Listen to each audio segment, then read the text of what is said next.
You know, the Slovenian people who first came here, you know that history.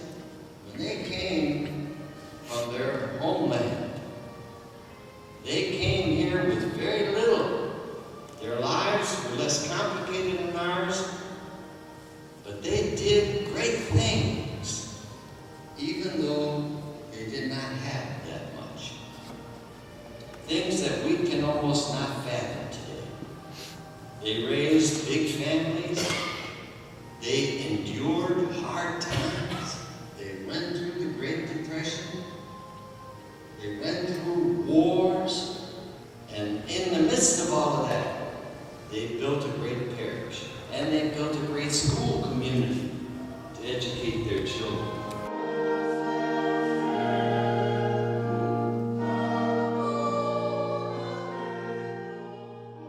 I have been here since the church started, and I was the first class to graduate from 1st to 8th grade.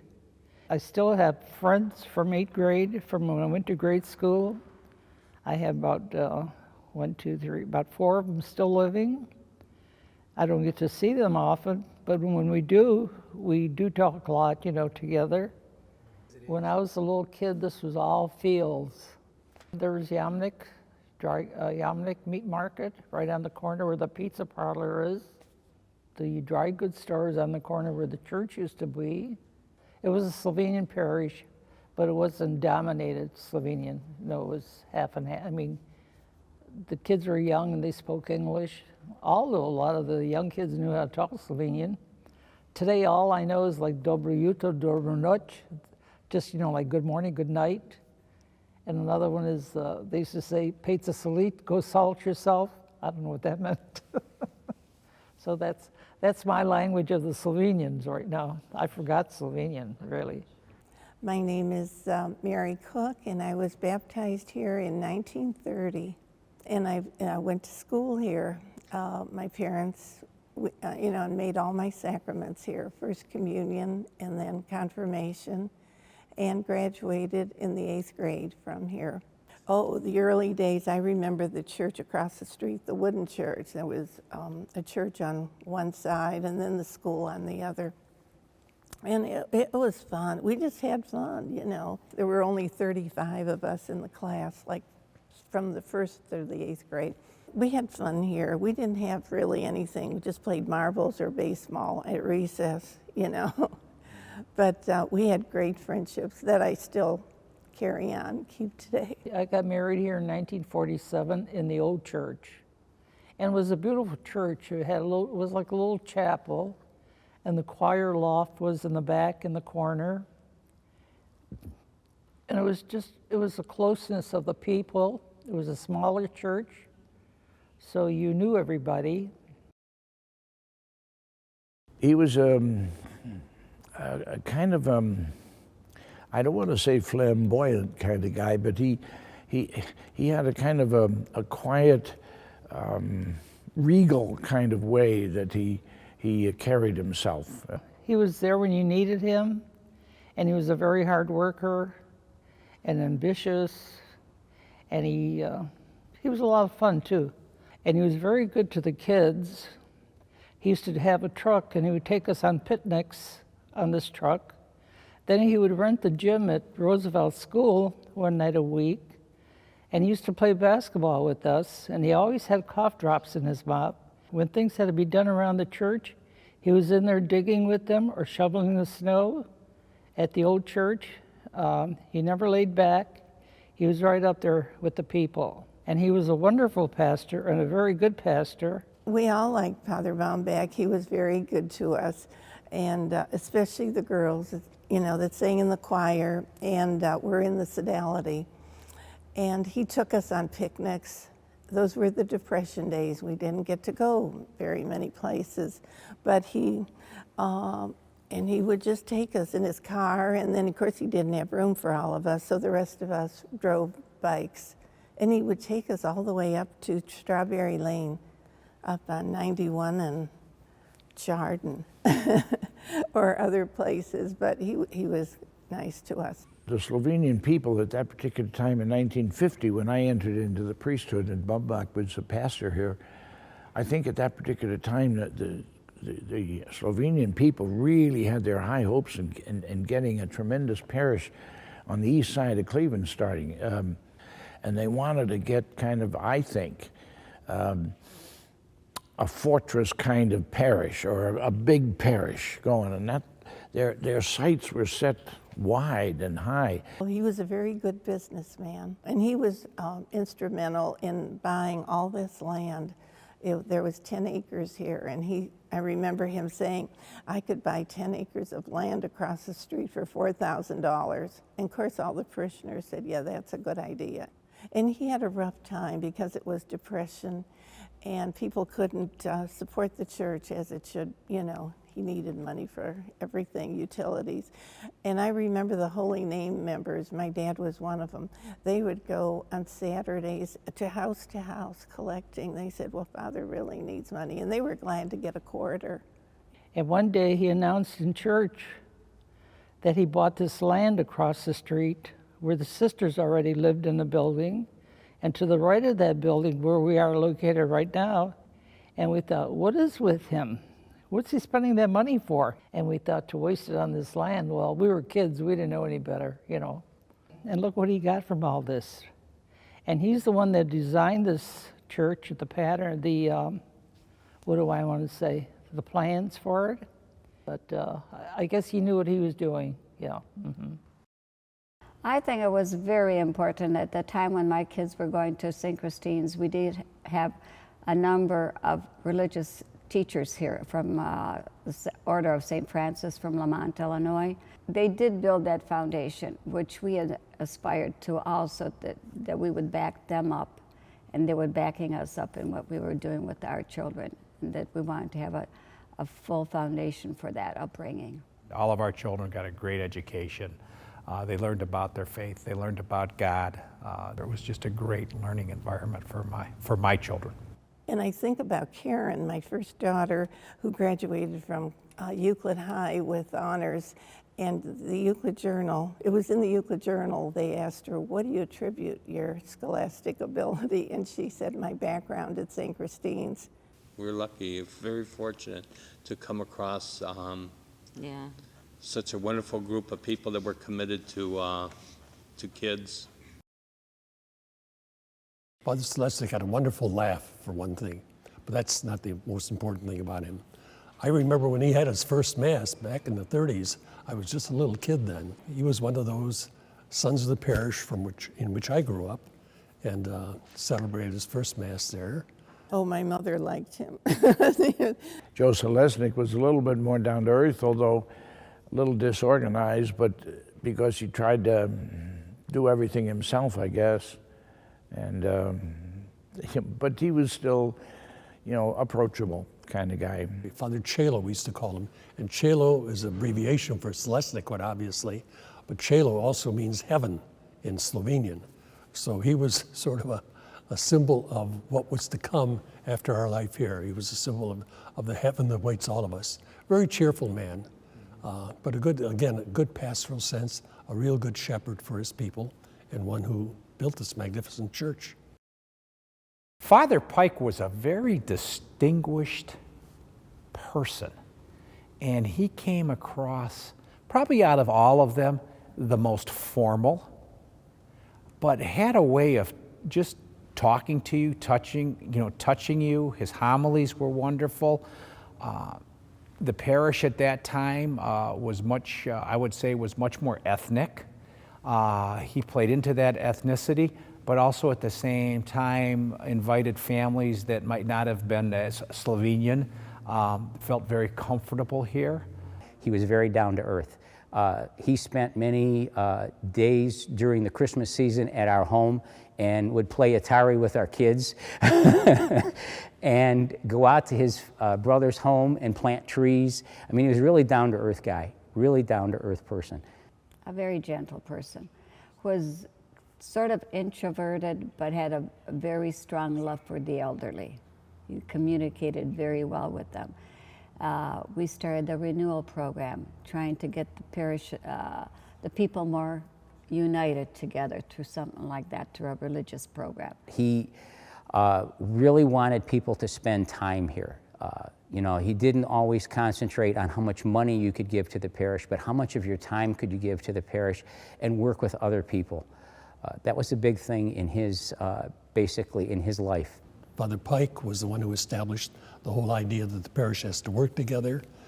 He didn't have the approachability, I'm afraid, that Father Sturck had, but still, he was very caring, very pastoral. Father Pike really brought the organizations together. He would always have joint meetings at least 2 or 3 times a year so that people could bring out their ideas in what opportunities they saw that the parish could do as a whole and things that they wanted to do and needed support from other organizations for.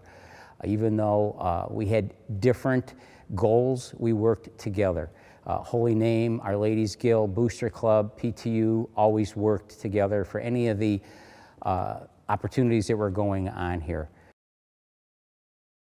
And sometimes at Mass he'd forget parts, and one of the adult servers would tell Father that he missed some sections of the Mass.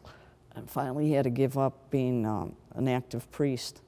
His illness was unfortunate. I think it took him by surprise, took everybody by surprise. He was a wonderful guy, and unfortunately, he had Alzheimer's way too young in his life, way too young in his life. It would have been interesting to watch him grow in this parish, but you know, I hate to say it, but his life was cut short. Father Sturck I knew very well. In fact, I had Father Sturck as a student in high school at seminary, so I knew him for a very, very long time. And when he came in to succeed Father Pike, it was just a wonderful transition, I think. A very difficult transition in many ways because Father Pike was a very sick man at the time. And when Father Sturck came in, there was a whole new dimension that he provided for the parish. I think he was the one who gave a sense of family to the parish. Father Sturck was the one that got us involved in the community initially, in government, just being part of and letting people know who we were and what we stood for. He taught us that talents are stewardship, meaning you use your abilities to give back to society in that. And you did it in such a fashion that you really enjoyed it. Father Sturck brought a lot of changes under Father Pike. We really didn't have a church council. Father Sturck brought in the church council, which even got more people involved because people who were never even like officers in organizations became a part of the church council. He was one who initiated the finance council. He started a lot of talk, even additional talk than Father Pike did between the organizations, and he had a lot to do with bringing people together and getting work done. He was great with financing. He had everything going the right way. Father Sturck was good about using resources. You know, instead of spending the money to pay someone to paint or to get an electrician or a plumber, he'd find out who in the community was a plumber or an electrician. It really, I think, solidified that this wasn't bricks and mortar, that it was made up of people, and that no matter what happened, we would always, you know, be people together. We had more reasons to celebrate things around here than than you could imagine, and there were always great turnouts, and they were just fun. I mean, again, it was a big family. It was a place that you could depend on. Father Sturck used to call them fundraisers because they were always a lot of fun. So not only were you donating to the church, but you were also having a lot of fun at the activities. We've always been a really fun-loving parish, I think, and a lot of that has to do with Dana Heil has always brought a lot of that into it with all the social activities that we've had. And I guess her title is Director of Religious Education, but sometimes I think it's more Director of St. Christine. But she would always come up with ideas of how to get people together, especially social activities. There was just so much for everybody to do all the time. If you wanted to participate, you could. If you didn't, you didn't. Nobody pressured you to do it, but because it was so much fun and there were so many other people involved in doing it, everybody just kind of got on the bandwagon, and we really had a lot of fun. But we also had the sad parts when there were funerals, and Mary Ann Mott, who we all called our school mother, she was the secretary at the school, and my children and all of us loved her so much. And Father Sturck, Father Pike, those were part of our family. It was very hard for all of us to take that. We all felt it, as if it was our own family member. He had just come from the doctor one morning, and he told me that that's when the doctor told him, or suspected, that he had a brain tumor. And he was crushed, and I was crushed. And I think both of us were in tears when we realized the significance of that, the impact that that would have on his life and really on the life of the parish. It was a very sad time in the parish, but it was a very sacramental time in the parish in that this building was full of people, not just the current parishioners, but many people came back and were at the funeral masses for both men. And it just brought things to light that how many people were touched by them and by this church. I think in one respect, with him passing on, we actually gained from that. And sometimes the plan is there, even though we don't understand it. We lost our school after that. And we were worried about who was going to take over our parish. But somehow, I don't know, it's like he watched us from above and he made everything happened out well for us. We never would have met Father Pat if it wasn't for that. And Father Pat came here and was totally different than Father Stirk, totally different. The transition from Father Stirk into Father Pat, I think, was a difficult one, because I think Father Stirk's illness really broke the hearts of many people. And but their acceptance of Father Pat was just a beautiful thing, and it was very, very difficult for them to face the new challenges that were provided, but they did so beautifully. His biggest goal was to keep things together because of everything that happened, and it happened so rapidly. I mean, Father Stirk dying and us having to close the school, and he basically, that was his task, was to just try to keep things together and keep it from falling apart. Father Pat sliding in here and basically doing his part to try to buck up the parish, to carry it a little bit on his shoulders, but also push out to the leadership in the parish and let them know you're still St. Christine's. St. Christine's is the people, it's not just the pastor. Father Pat brought an energy with him, and everything was new and fresh. Patrick Henry was a dynamo. His energy and his commitment, his enthusiasm. If you wanted to go to a good, healthy liturgy, you came here. His way of saying the Mass, I mean, he put 110% into it. It was incredible to watch him say a Mass. And you just watch him present it to you, and the words and how he said it and his mannerisms. I mean, he was selling you the story that this is important. And he did a great job of delivering that. If you prayed with him and he touched your hand or he touched your head, it was amazing. I don't even know how to explain it other than to say it was just so spiritual. You didn't just talk to him, you talked with him. You felt like you were at the same level with him. And I think that's what I enjoyed the most about him. He didn't put himself on a pedestal above us. He was right there with us. But spiritual is probably the best word. When Father Henry came in, he brought such a spirituality to our parish. As other people have said, he brought a newness to the parish. He brought things that not everybody always liked, maybe agreed with, but it was different. It wasn't the same thing all the time. He recognized St. Christine's was a changing community, and that we were going to have to go out and evangelize. That just opened it wide open, the vision of what not only this parish as a Slovenian parish, but this parish as a church parish really should be. As part of that transition, we just dove into the community. It was beautiful. And of course, then we had the St. Francis of Assisi, and we'll bless all the animals in the neighborhood. But that was also a great thing. Again, another way of reaching out to the various parts of the neighborhood to get people involved and to make them look at this place and say, the place is special. I might want to just stick my head in there and see what it's all about.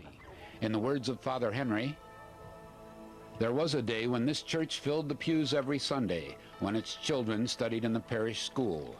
But the families who first settled in the bungalows of the Euclid have grown up and many have moved away. What has God in mind for St. Christine Parish now? Jesus told his disciples what he wants from them. He asks us to be leaven, that small bit of yeast that causes the whole mass of dough to rise. This church, I think, is a magnificent church. Wonderful place in which to celebrate, very prayerful atmosphere, and it's going to be very difficult to see it close. We were astounded. We couldn't believe, because this church is like I said before, it isn't that old, it's paid for, but it's something that has to be. I never thought that St. Christine would close, because I thought we were always very strong. But time changes, and it's time to rethink and do the right thing. Remember all the people. Remember all the events. Remember all the times, the gains and the losses of this great parish over 84 years. The reason why remembering is so important for you is because remembering keeps the past alive. The greatest memory of this parish, I think, is that of the people. Wonderful, generous, faithful people. I'm going to miss everything about St. Christine's. It's always the center of everything. It's a center of activity. It's a center of people getting together. It's a center of praying. It's like losing a family member. People are going to be going in various directions, and some have already gone. And you're going to lose touch if you don't start reconnecting in some other ways with them. The closeness of the people. I got to, in just a short 5.5 years, almost 6 years now, I got real close with a lot of the people because I reached out to try and help them and do what I could. And we'll miss it. I think what I'll miss most about St. Christine's are the people. They're like a second family to me. And like I said, they were very supportive when my mom was sick and when both my parents passed away. And it's just going to be hard to not see the same faces every week at Mass. As long as the faith of our people lives on in our memory, as we never forget the people who built this parish, who have sustained this parish, they will never truly be over, it will never truly die. That we as a people, we have a life and a family that we will carry with us into the next parish. I think it is a great name, Our Lady of the Lake. And the reason I say that, because I think it would be most encouraging of putting both parishes of present Holy Cross and the present St. Christine together under a totally new kind of leader and leadership. To have to say, I'm going to hang on to my St. Christine traditions, I'm going to hang on to my Holy Cross traditions, and I don't think that would be good.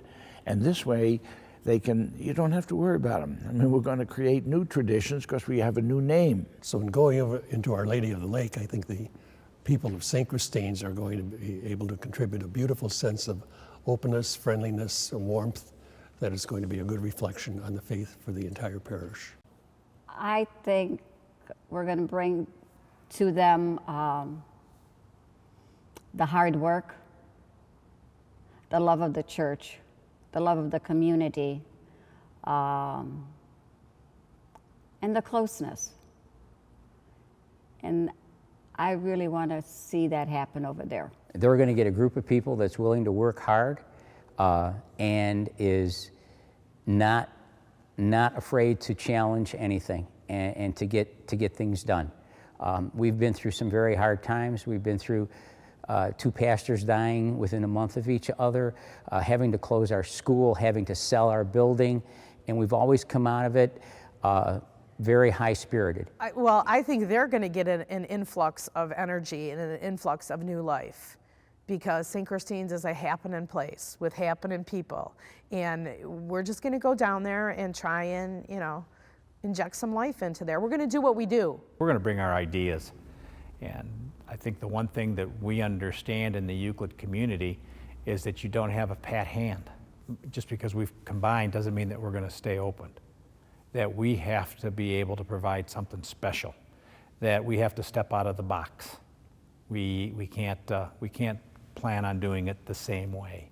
I'm excited. You know, I don't look at St. Christine's as closing, you know, and oh man, this is sad, you know. Hey, we're going on to something new and something better. We hope it's better. I look forward to a new beginning, because there's always new beginnings. And always remembering where I came from and what a special place this was. But things have happened for a reason. I'm a firm believer of that. The fact that, you know, we're moving on isn't necessarily a bad thing. I believe it's God saying, hey, listen, we got to do this a little differently now. And there's some reasons for that. I'm excited, and I don't know why, but I am excited. I'm excited to move forward.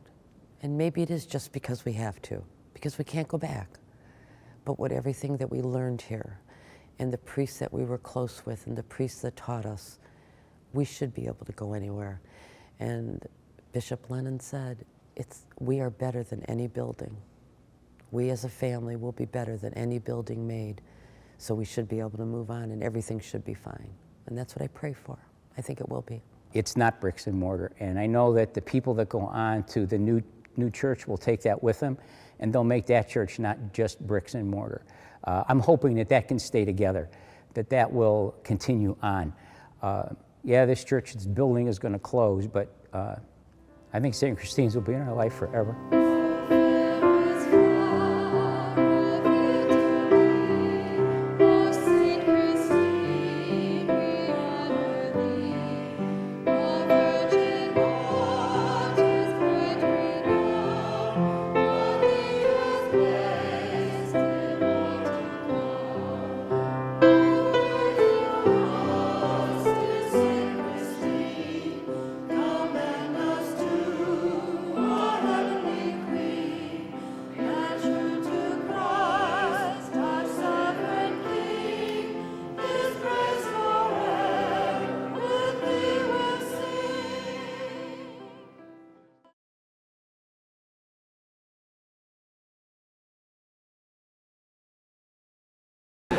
We moved here in 1955, and my parents have been extremely active over the years. Actually, when I was in 8th grade, we were in the old, our classroom was in the old, behind the old church in that building. And there were 72 of us in one classroom. Oh my goodness. Yes, and poor Sister Rayfield survived with us all. But my parents started the senior group in 1984. Dad was very active in starting the St. Vincent de Paul Society. Both of them were active in the Holy Name and the Ladies Guild. I know Mom did a lot with the card parties over the years, and unfortunately they could not come tonight because their health doesn't permit. But the four of us kids all graduated from St. Christine, and actually none of us have lived in the parish for ages, but Mom and Dad have still been here, and you know, they a lot of their life's blood went into this parish. And your mother and father's Daniel and Florence Dula. Daniel and Florence Dula. Yeah. So that's all I can think of. Well, thank you so much. This is really wonderful. Sort of a bittersweet moment, isn't it? I really wanted to kind of give a... Wait, We have a say special that again. request not to take home the patient. All right, go ahead. Okay. Name. We starting over? Starting over. Talk to me. Yeah, John Glavick. My wife and I have been here since 1959. I had two daughters graduate from here. Evidently, in late 60s, they graduated from here. Lived on Morris Avenue. I've been working over here in garage sales, reverse raffles for 19 years, 3 times a year. I've been counting money on Sunday mornings for 20 years. serve for funeral masses. Otherwise, I don't do too much around here. I figured since I'm retired in '93, I have served for at least 500 masses.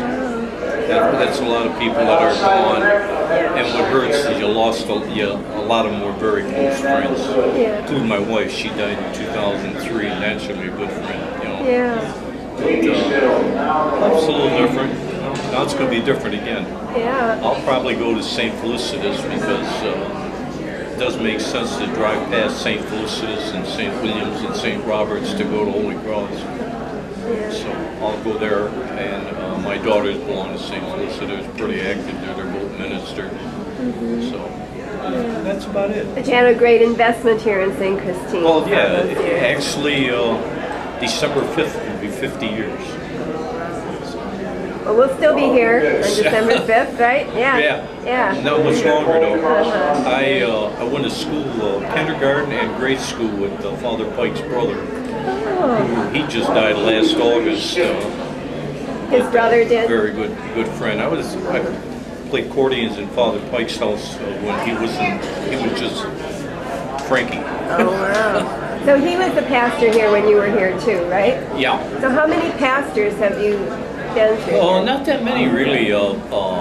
Let's see, it was Sturk, who's my wife's first cousin. Oh, okay. And Father Pike and Father Patrick. Pike was Father Sturk 15 years, so it chops right into it, maybe 5 or 6 pastors, not that really that many in a 50-year period. But very close to all of them, knew them all. I knew Father Thomas real well from St. Vitus. I was president of Junior Holy Name. I was president of Holy Name over here too. So I think at St. Christine, I kind of did my share, if you want to call it that, but always enjoyable. Nice people, very nice people. Very warm and friendly home here. Lost a lot of close friends from here. A lot of close friends. I have a letter and a sun visor in my car that Frank McGolick counted money with us for about 10, 12 years, and he died in February was 2 years. And I still have the letter he wrote to us on my sun visor. I can't throw it away. Every once in a while I take it out and I read it, and he's just a sweetheart of a guy, There's so many like that. It's very difficult. Well, what Bishop Pilla said today was good, wasn't it, about the remembering that you're in there? Well, yeah, like Bishop Pilla said today. And that was funny. I told Bishop Pilla in a parking lot one time, I says, Bishop Pilla, I says, my grandson has a picture with, what's the other bishop? Greasy. Grease? And, Grease. And he says, yeah, he has that. I told my grandson, that's pretty good. Then he showed me the picture that he took with him, with Father Pello.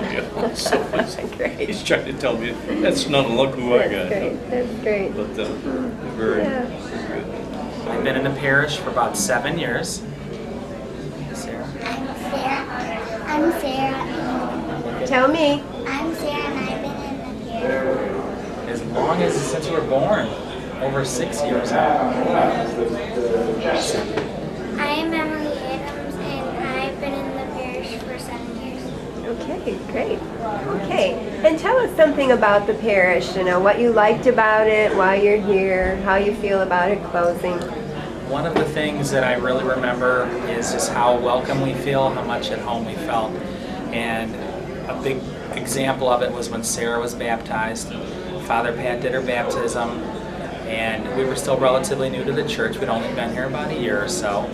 And just the way Father Pat had the liturgy, the start of the liturgy, we came down the aisle and Father Pat stopped and had everybody that wanted to come over and bless Sarah and put their hands on her. Really very much felt welcome. And at the end of the ceremony, we got to stand up on the altar, and the whole congregation came and welcomed Sarah to be a part of this community. Do you remember that, Sarah?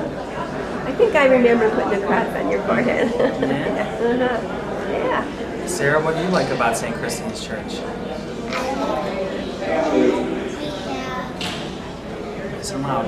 Church. When you have church, you like when you have church? Yeah, it's a nice church. What about you? One time I was selling Girl Scout cookies at the back of the church, and at the homily, Father Goebel had me come up and tell what cookies we had, and I really didn't remember all the cookies, so every year I just had to memorize the cookies. That's great. Father Goebel got some free cookies for all that free advertising he did. We had a good sale. Right. That was wonderful. Yeah, I remember when he had you come up on the altar. That was wonderful. Yeah. So do you want to leave any words of wisdom or anything else you'd like to say? Just very happy to have been a part of this parish and part of this community, and looking forward to our new home. And where is your new church? What church would you be going to? Holy Cross? Well, I mean our new church. Our new one. Our new one, yes. Yeah. Okay, Definitely well, be there. The girls go to school at Holy Cross, so that works out very well. So you know it pretty well. Okay. Well, we'll be seeing you there. Absolutely. I've been in the parish, a new parishioner, I would say about 5 years. I came to church to sing in the choir, and which was the most important thing, and to praise God is that I was able to sing, and that was my ministry to this church.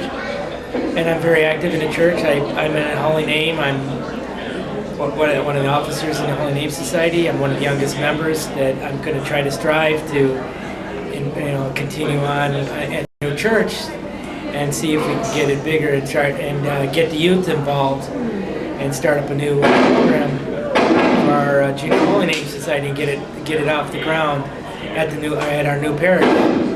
I feel strongly that change is necessary for us to grow. And I know it's sad right now that we're going to leave this parish that's been 84 years, which congratulations on the long-standing parish. But I'm looking forward to start a new beginning and start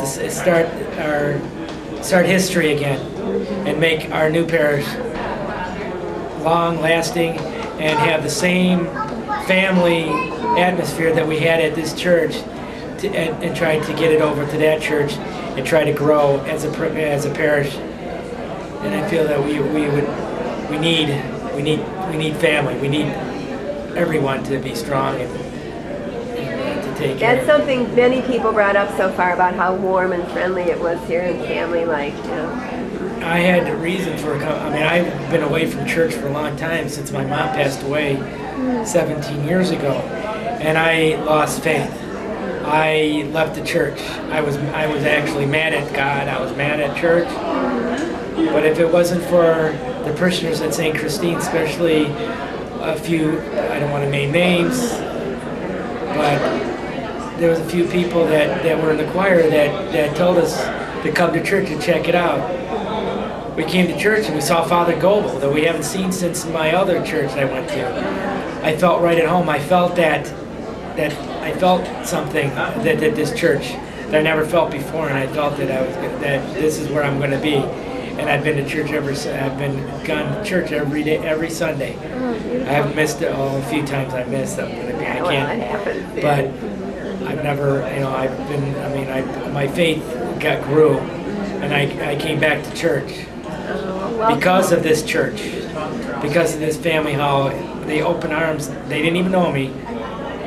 I don't feel that same spirit as that same spirit, Holy Spirit, that I feel at this church as the other church I go to. And it's going to be hard. Hopefully we can take that Holy Spirit that we had here and bring it over to the other church and show them by example what family is and how strong it is, and hopefully that same feeling is going to grow on them, and we'll have that same spirit that's going to be in the church. Speaking of family, who are your family members? Well, my wife belongs here. Fran is my wife. She couldn't be here today due to the fact she's taking care of a restaurant that she has, Mama Catina's. And my in-laws come here occasionally when they come down here for Mass. They live up in South Euclid, so it's kind of hard for them, but when they do, they get a chance, they come down to Mass. My sister-in-law, Rena, she belongs in a choir, but she couldn't be. She's been busy herself. But we try to, as much as can, try to bring family. And that's very important, is family. Yes, amen. Without family, yeah. it's nothing. You have to have family, no matter if it's your immediate family or your church family. Family is the most important, and that's what we need to strive for. And that's what I wish our new parish. They say that we wish them all the luck. And Well, we're going to be part of it, right?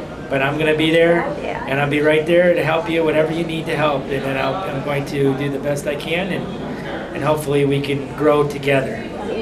And Mom, you went to St. Christine as a kid, didn't you? I went there. I was in their first grade class, and then we were probably the first that graduated after 8 years. And so you went to the original school over there across the street, didn't you? Well, it was the wooden building, and half of it was the church, and the other half were the classes. And where did the nuns stay? Did they have a convent then? No, they had one classroom as their dining room, and they had another portion behind the sacristy as their bedroom, and that's where the nuns lived. And then tell them the story about how you guys, things were tough and you guys had pigs and chickens over there on East 209th. Well, we had chickens at that time, and my mother asked the nuns if they could use a chicken, and the nun thought she meant a live chicken. She said, oh, we have no place to keep it. And she said, oh, I wasn't going to bring a live one. I was having my husband slaughter one, and then I brought it to the nuns on my bicycle. Great. And then when you started school, who was the pastor? Well, Father Vukovic was there first, and then Father Bombach came. So, and then, you know, they talk about bullies nowadays. Would you care to tell us about your experience as being bullied? Now, you have to remember, she's a very small little lady, and wasn't much small, was a lot smaller back in the day.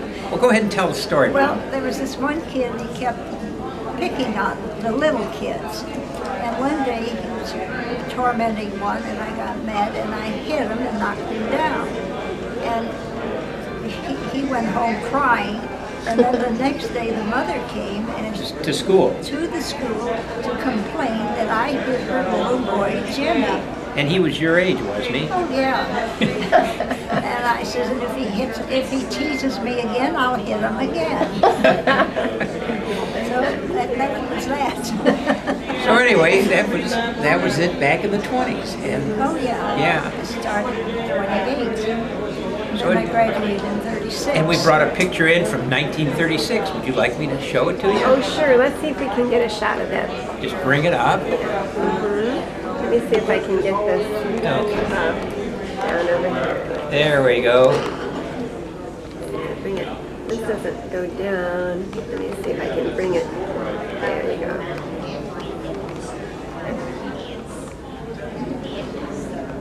And there, tell them that's about it. And tell them how many boys and girls. Oh, in there your were, graduate. keep it up. When we graduated, there were only 6 boys and 18 girls in our class. And by the way, I have a list of all the, whoever's got a picture like that, I have a list of all the Kids that were in that class. in our graduation picture. And I have some extra ones. I could leave them here if there's anyone who would be interested. Oh. And it's on the picture collage, this photo. So we'll Maybe leave hold up a little bit. This way. this way. Okay. Yeah, there we go. And who's the sister? Who's the nun? Sister Margaret. She was there, well, she was there for a long time and then came back and did another time, but I'm not familiar when, because we moved to Akron. Was that the sister that you guys gave the ride to with a broken leg? Well, her leg was healing, yes. My husband brought her from Barberton to Cleveland because she had no way of getting back, and she knew I was in Akron, so she called, and my husband was nice enough to take her. And he wasn't Catholic and usually charged the nuns $100 a No. ride. No, he didn't. And who are the 2 priests there? Father Bombach and Father Selesnik. And where are you in this picture? Bottom right. The The bottom girl right, in the bottom the very right. first bottom right girl? Yes. Yeah. Okay, I don't know if we can get that closer up Can I there come or in not. with this? Hold it back a little bit. Hold it back. and I can get it closer. There we go. Okay. Bottom right. There we are, bottom right. Mary Zeitz. Mary Zeitz. Class of 1936, and our last name is James. Okay, beautiful. Well, thank you. And Well, do you want to say anything about your time Well, at St. Christine? I can remember one little quick thing, and that was when we would come up, because we would come every week. My grandmother on my mom's side of the family lived here in Euclid, and my dad's side lived over near downtown. But we would come up pretty much every week or every other week, and they'd take me to Mass as a child. And the thing that I always was amazed was the prayers for the conversion of Russia. You know, we don't do those anymore. Nobody remembers them. And it was always, I couldn't understand, excuse my English, we're in a church, I couldn't understand a damn word they were saying as a kid. I know as a, when I got to grade school what they were saying. And Father Bombach would get up there and race through them.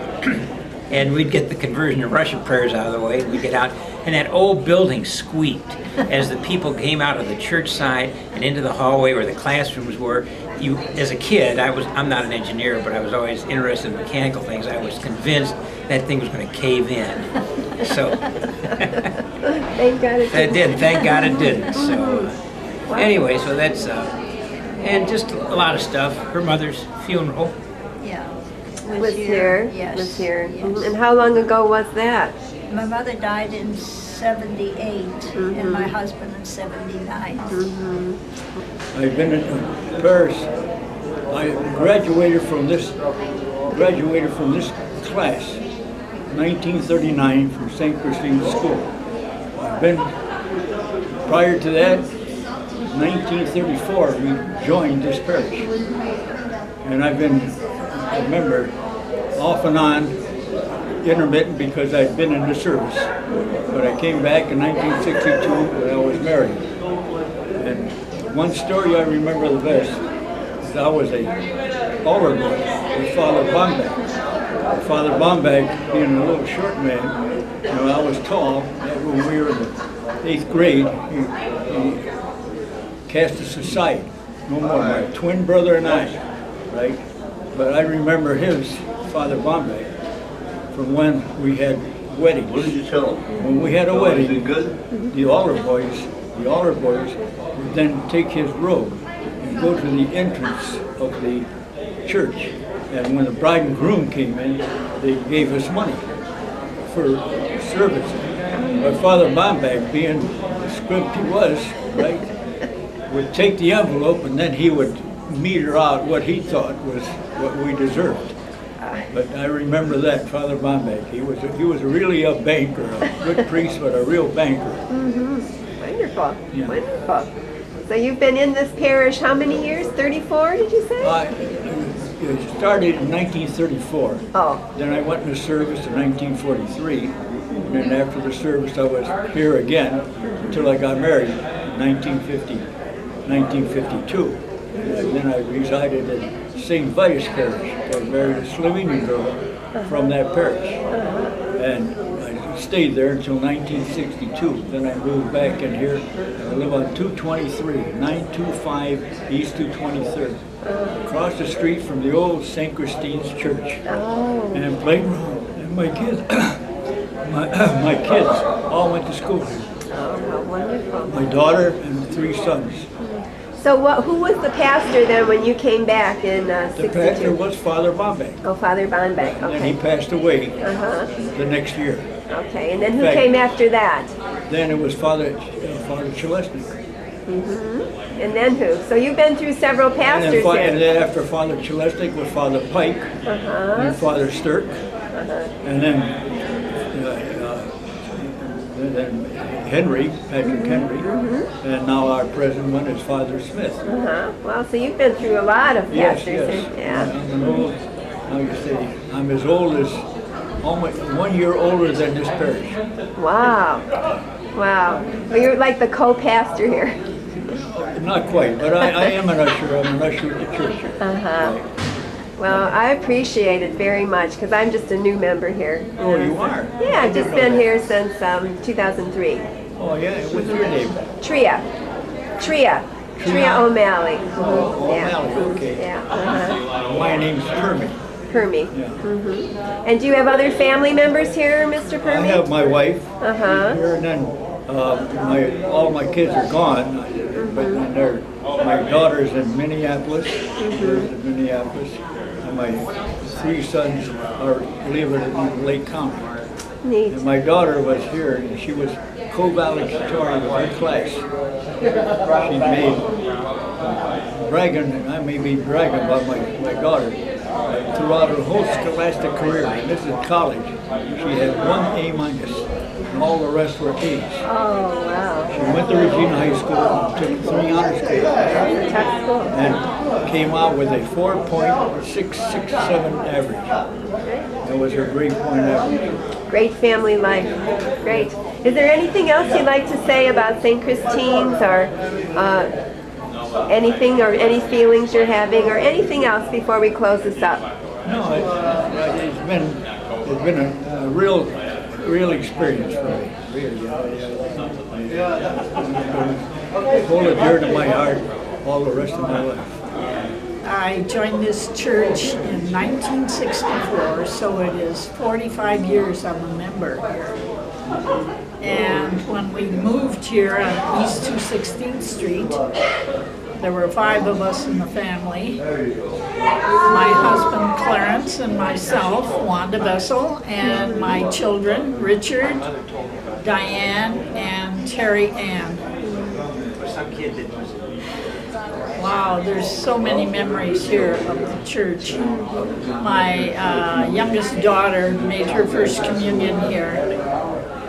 My daughter Diane got married here in 1979.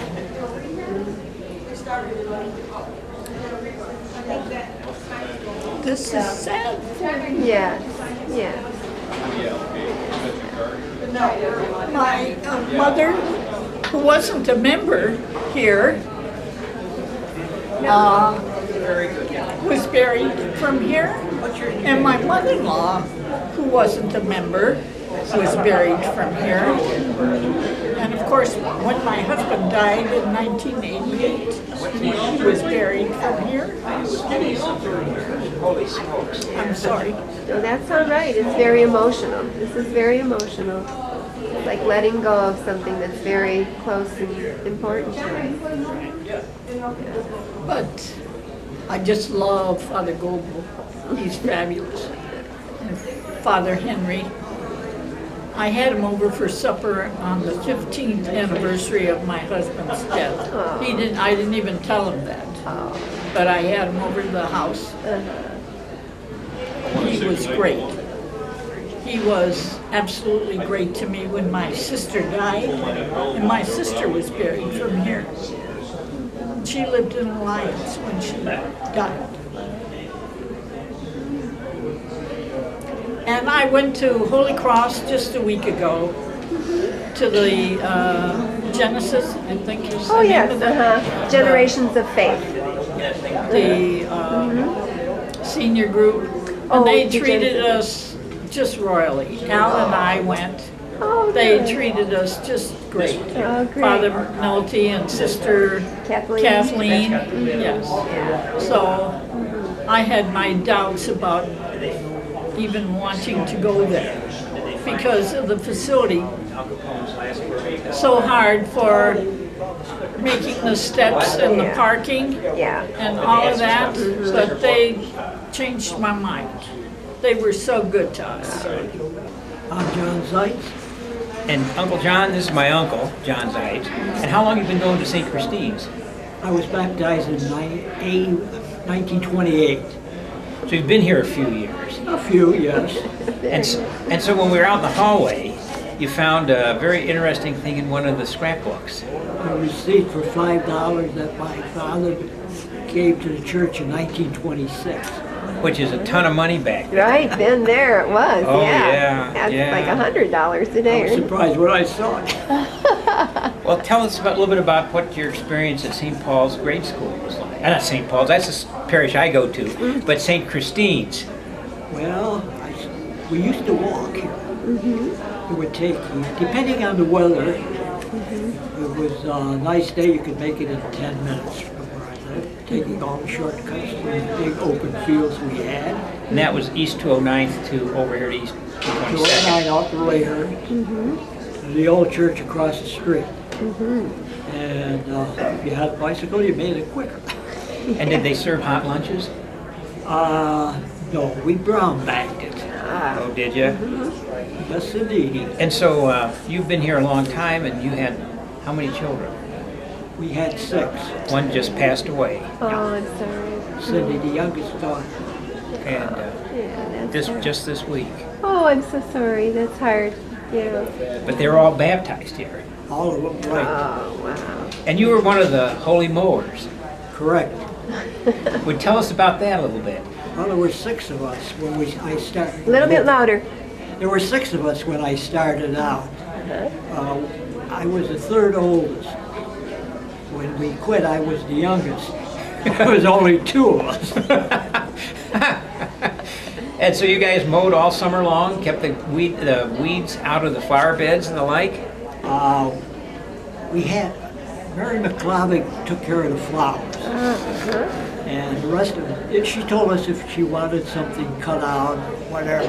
But the rest of us took care of the grounds from Pinnacle, what is now Pinnacle Academy, over to the glass company and all to the backyard. And there were, like I say, there were 6 of us. There was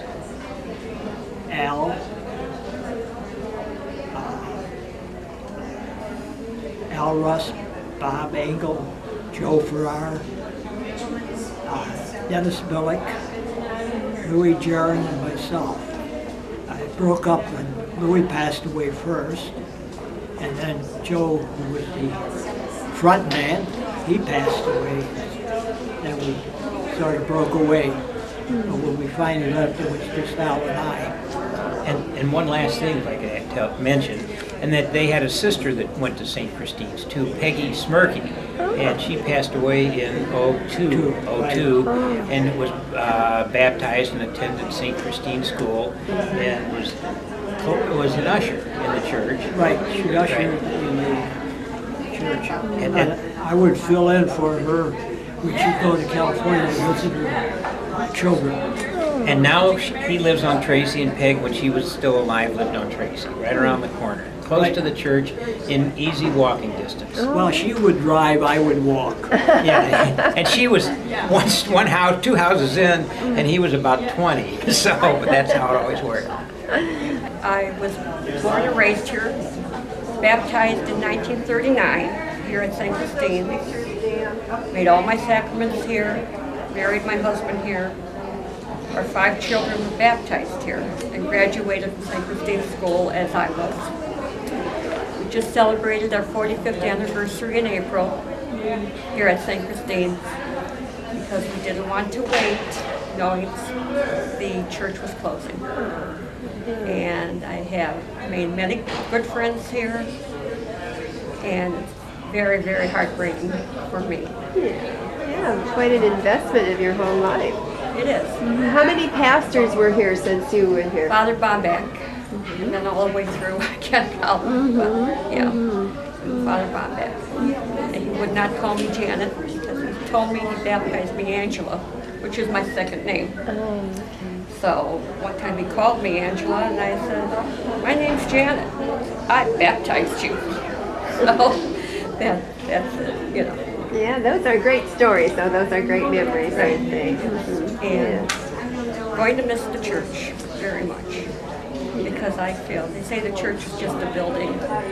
I was brought up that the church is the church and we are the parishioners. It's a whole new way of thinking now. So, were you in the old St. Christine's too and the new St. Christine's? I was baptized in the old church and went to school there. I graduated in the 8th grade from here. We were the first graduating class. Moved in, and first year of graduation, 1953. So you get to take all that memory with you. Yes. I want to relate a story. When my brother and I, who were twins, and at one time, the St. Christine used to have dances in the old hall downstairs. and they had polka orchestras playing. So, and my brother and I used to hang the coats when people came in the coat room. So after the one night that Frankie Yankovic was playing, right, and they had a very poor crowd, very poor. So Father Bombeck and Mr. Yankovic came up right close to the cloakroom, and Father was going to pay, or Mr. Yankovic wanted to pay for his services. So Father Bombeck said, well, Frank, can you lay off a little bit because, you know, we have a bad crowd. And he said, Frank Yankovic told him, he said, Father, he said, my fee is so much. Now, you can make up the difference. You have a better communication with this guy upstairs than I do, but this is our fee. Great. So that was story. that, all right? True story. That's great. That's great. And I've been a parishioner since 1931. And I was married here at the old church across the street here. Excuse me, could you just keep it down a second? We're going to start this again because I can't hear you, okay? As loud as you can. Okay. My name is Alma Epic, and I have been a parishioner here since 1931, and I have supported this church. I had a lot of good times here. Years ago, we used to have a dance here in the basement of the old church. Father Bumback, it was all the lodges, and once it would be the Holy Name, once it was the Men's Society, and then it was something else. So every month, every week, it seemed like somebody was having a dance there, or whatever. So we had a lot of good times here. And I had 2 children. Both of them graduated from St. Christine's. And to this day, yet my daughter will say, we got the best education compared to what the kids get today. Because she went to the 12th grade but didn't graduate. But she knows, she remembers everything about the school. In fact, I still keep in touch with one of the nuns from Lamont. So, like I say, I'm going to be 95 years old in January, so I have a lot of memories here, and a lot of sad memories that they're going to close our church. I want to cry every time I think of it. Yeah. Because my husband was buried from here, we were married here, so I have a lot of good memories and some bad, but mostly good ones. I went to school here from 1951 to 1963, 60, or no, I think it was 1960 that I went here. And I remember going to first grade in the old school building across the way, and I had Sister Bernadette, and she was a very strict teacher, and I was scared of her. And then when the school was being built here, where it is now, I went there in second grade, and it was a very strict teacher too. I forget what her name was, but she definitely made you do your homework, and if you didn't, you had to go and tell your parents, and that was no fun. And we had our, going back to first grade, we had to eat our lunches at our desks because there was no other, there was a cafeteria there, but we weren't allowed to use it. So we had to eat our lunches at our desk, and sometimes I didn't eat my lunch, I stuck it in my desk. And it kind of came around the time when we had to clean out our desks. I got rid of it before anybody else knew. And so it was a very squeaky hall, and they could hear it squeaking in the daytime when we were in class, and we always wondered if there'd be ghosts running around. And I made my first confession here, and my first communion here, my confirmation, and I got married here, and then we had our son, and then he also got christened here, and he went to school here. That was back in 1990, 91, I think, to 1987 or 8. Yeah, so I spent quite a number of years here, and it was, you could see it growing and, things coming and going. And but we had nuns at that time, and they were very strict. Yeah. Sister Judith was my 7th grade teacher, and she liked to play the organ, and we had choir practice at times. And when she knew somebody was fooling around, she got up off where she was playing the choir, and she'd pull you by the arm and say, "You sit in that pew now and don't say a word." And then we had Sister Agnes, my 8th grade teacher. She was rather strict, and she was a principal then too. And so we weren't allowed to goof off too much, because if she did, or if you did, you were in deep trouble. Yeah. Those are strong memories, aren't they? Oh, yeah. I've been here for 59 years. My husband passed away 10 years ago, was here before me. And we were married at St. Paul's Croatian Church on 40th.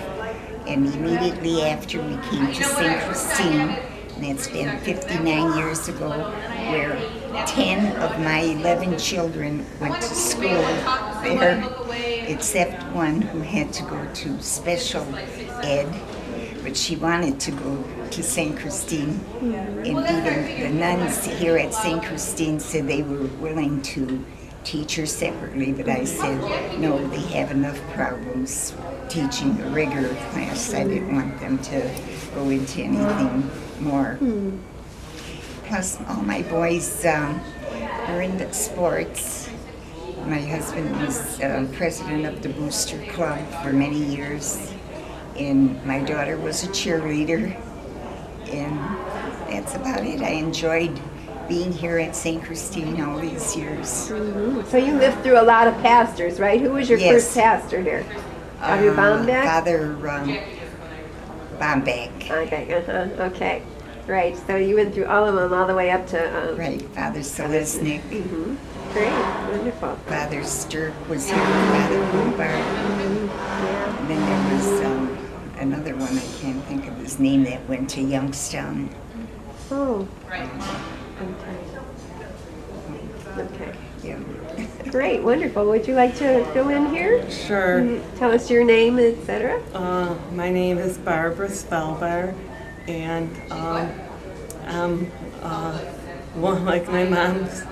Like my mom said, I'm one of 11, and I'm the only one that didn't go to St. Christine School, but I was here for PSR classes, and I came to watch my brothers play football and some of the bonfires that they had back then, and I remember coming here and watching, coming through the nights and that, and when they would go through those tunnels and stuff, the paper when they were playing Pee-wee football and stuff and that. And I'll miss St. Christine's. I've been here all my life, since I was born, and it will be sad, but there'll be memories, and I'll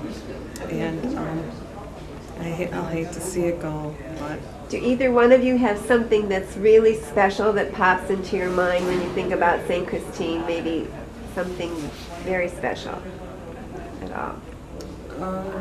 Something that my friends used to tease me about. They said they know why we lived about a mile away from St. Christine on Mavic Avenue, and St. Christine is on 222, and they used to say, we know why you sent your kids there, so it takes them longer to get home,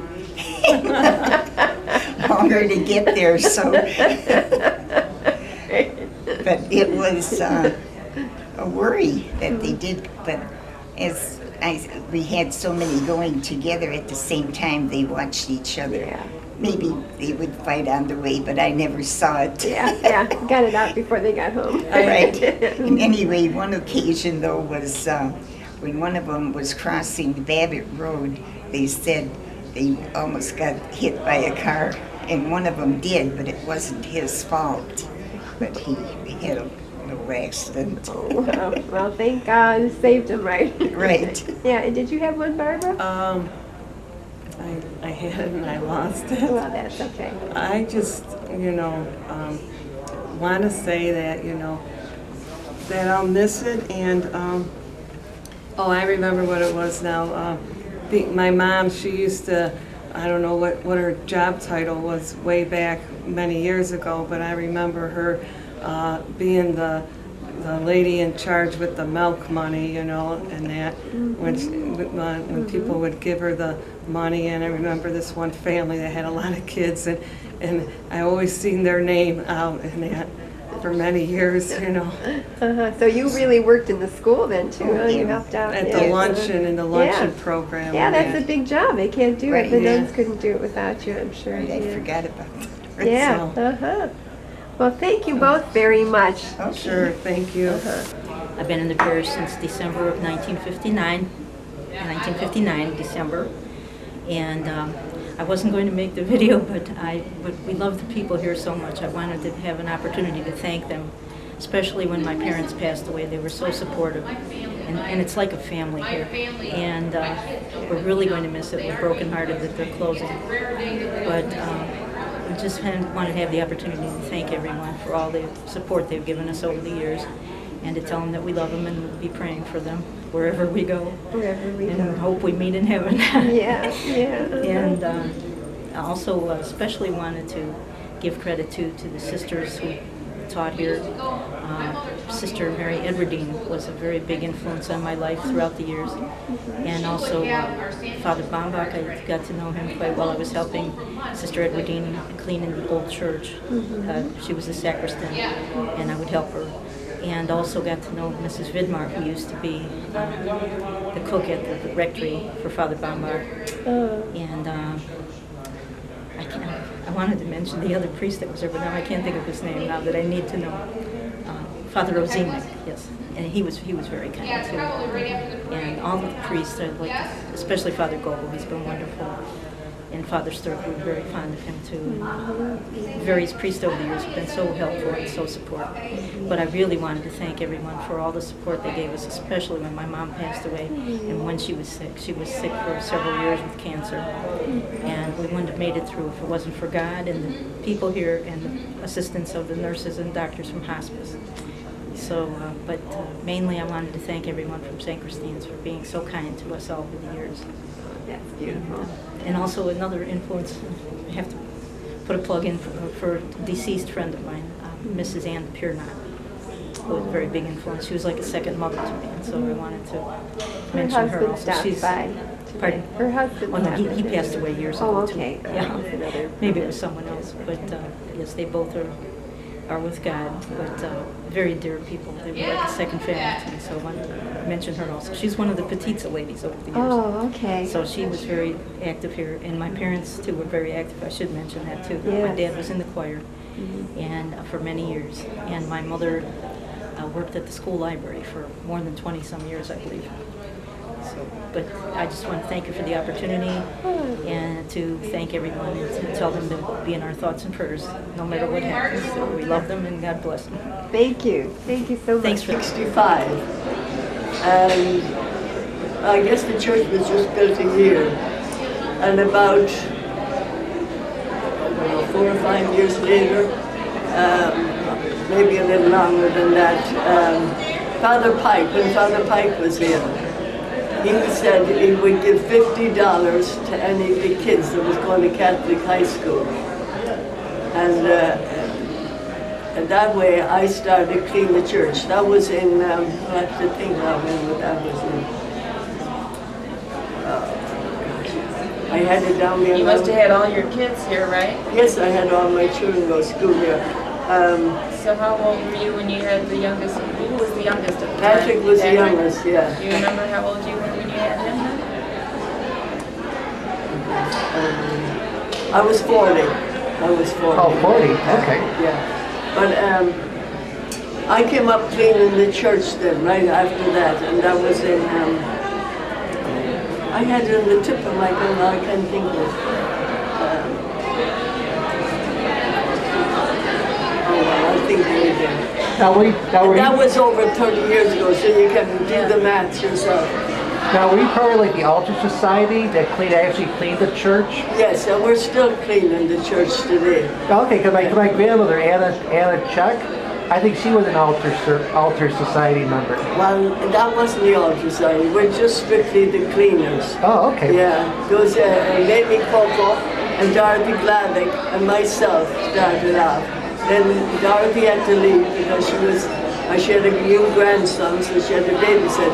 And Mamie Coco and myself did it then by ourselves for 2 years till she got sick. And then when Joe Petrick was here and Mary McClavick, and we all chipped in and done this, and we're still here today now, and this is when the church is closing. And the church is still clean. Oh, how neat. And the church is still clean. Yeah, Sai Salang and Mard, not Mard, but Sai comes up every day, and Dwee Bartok. I pick her up in the morning, we come up here and clean the church. And I felt I should give something back to when Father said he'd offered $50 to any child going to the Catholic high school. This was my way of paying it back.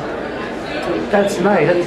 That's very generous of your time. Yeah, that was about once a week, you know, we came up. We didn't come up every day. But now we come up every day because we tried to do it all that time in one day. And if there was anything missed, we'd get it. But now we come up every day and do a bit of clean, and we stayed for Mass in the morning. Nice. My name is Roberta Podnar. Oh. My name is Roberta Podnar, and my husband's name is Tom. I have a daughter, Madeline, Kate, and Eileen. All went to school at St. Christine's, and they were very active in the parish, and particularly liked Father Keith and Father Pat. And I guess those were the two big favorites with my kids. I didn't think about my 6 kids going to him. Well, you know what? Because it was such a big part of their life, and now my daughter Madeline is working in a school where the Obama children go to school, and maybe she always had the dream to come back and make St. Christine's this like great school, you know. Now, did your children go to school like when Father Roach was here? Yes, they did. But they really liked Father Keith. Father Keith, you know, he was great. He was just really wonderful with my girls. And Eileen used to work in the sacristy with Father Pat, and she was great. And what else is going on? I don't know, we just are going to miss this place every day today. Every time I come to church, I sort of feel like I'm at a funeral. Oh, I know. You know, I feel like I'm at a funeral for this beautiful place, and that all the people are somehow dying, but maybe that's too morbid, but it just seems like us as a big group, you know, we're suffering, and I'd like to see the day when we can all be celebrating again. Thank you. Thank you. I want to say a special thank you to Father Joe, who was my parish priest at St. Anne's when I was a little girl, and we thought he was wonderful then. And how happy I was to see him come back to St. Christine and lead us and guide us and heal us so many Sunday mornings. I really appreciate it. He was in St. Anne's too, wasn't he? I appreciate his tears on that altar. I love him. I love you, Father Joe. Yeah. Thank you. We've been married 35 years. We belonged to St. Christine's for 30 years. All our children. Oh yeah, that's right. Okay, yeah. She's always correcting me. And all our children went here. And what I appreciate about St. Christine's Parish is the stained glass windows, because when I come here for Sunday worship, I think the colors and the symbols of Christ's death and resurrection are in a little story form in all of our stained glass windows, and it really helps me think of Jesus and worship and how much he offered up for us. And I really want to give a tribute to Father Frank Sturk, who gave me an opportunity to keep my kids in Catholic education by scrubbing all the cafeteria floors for 2-3 years in a row. And thank you, Father Sturk, and thank you, St. Christine's. My turn.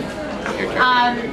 I wanted to say that St. Christine's has really been a spiritual family for our family.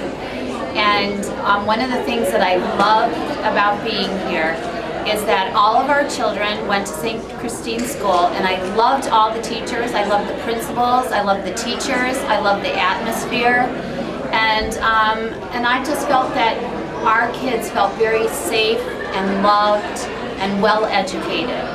So that's one of the beautiful things about here, and also just a sense of spiritual familyness.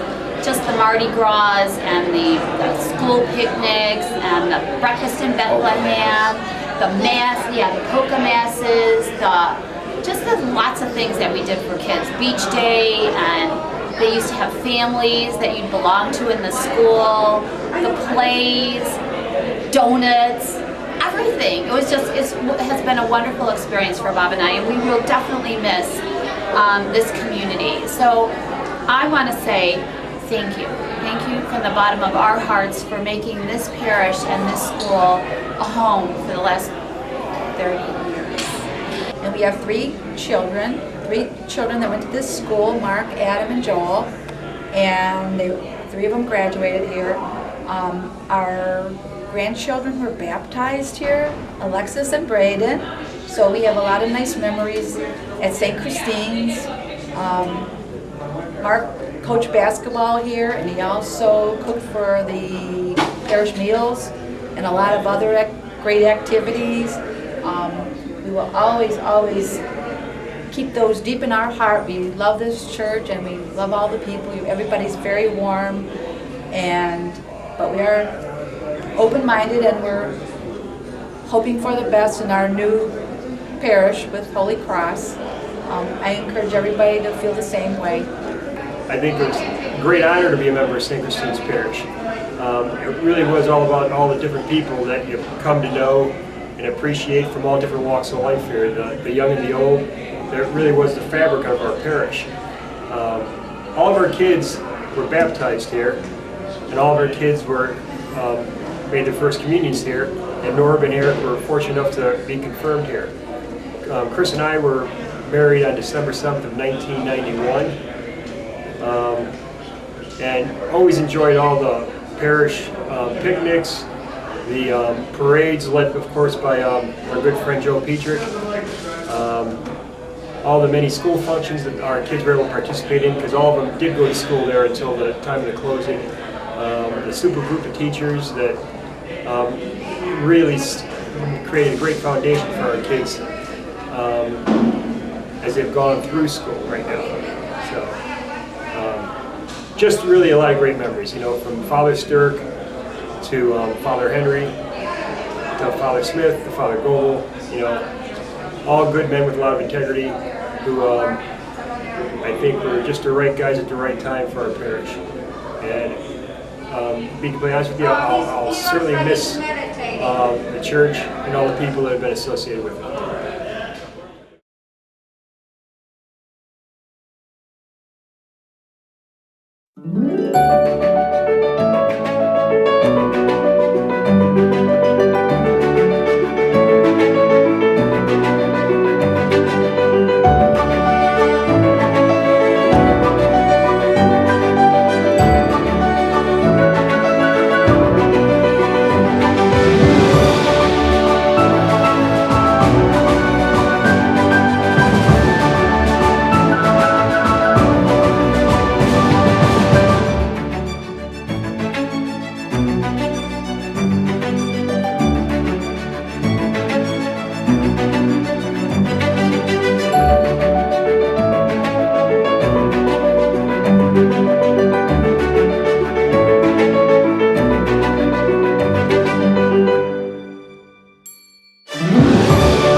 passeranno. Oh vela ciao, vela ciao, vela ciao, ciao, ciao. E le genti che passeranno non mi diranno che bel fior.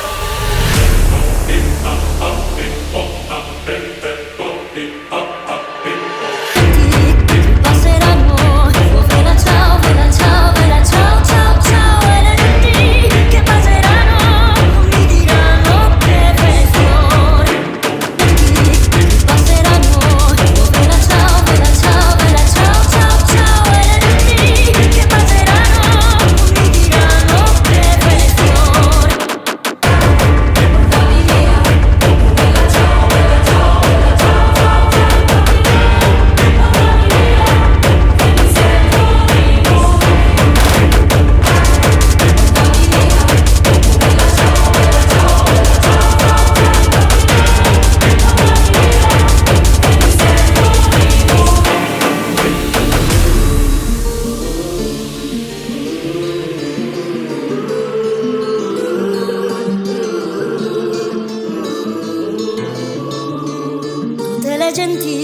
Passeranno, oh vela ciao, vela ciao, vela ciao, ciao, ciao. E le genti che passeranno non mi diranno che bel fior.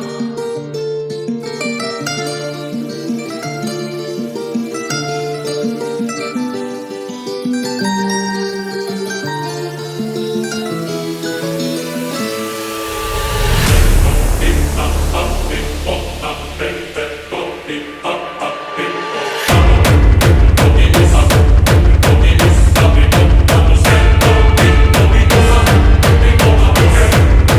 le genti che passeranno, oh vela ciao, vela ciao, vela ciao, ciao, ciao. E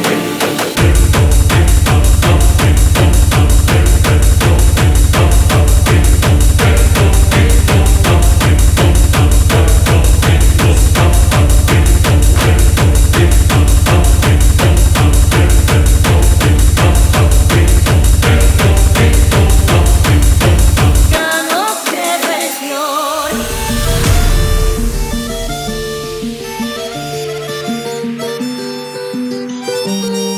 non mi diranno che bel fior.